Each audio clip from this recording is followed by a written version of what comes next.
குழந்தைகளுக்கு எங்களுக்கு ஒரு அன்யோன்யம் இல்ல.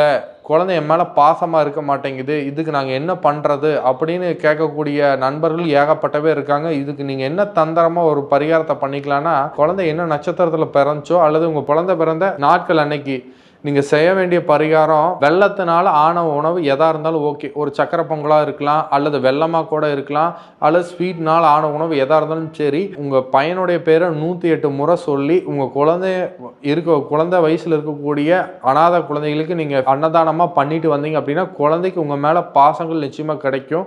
அதே போல குழந்தை நல்லா சுபிட்சமா இருக்கணும், குழந்தைக்கு நோய் நொடிகள்லாம் நீங்கணும் அப்படின்னு நினைக்கிறது. இதுக்கு காமனா ஒரு தாந்திரிக் பரிகாரம் இருக்கு. இது என்ன தாந்திரிக பரிகாரம்னு பார்த்தீங்கன்னா, நீங்க என்ன பண்ணணும்னா, மூங்கில் பிரம்பு ஒரு 3 மூங்கில் பிரம்பு வாங்கி உங்க குழந்தை படிக்கக்கூடிய இடத்துல ஒரு படியில அந்த மூங்கில் பிரம்பை வந்து நெல் போட்டு நிரப்பி நெட்டி வச்சுட்டு வாங்க.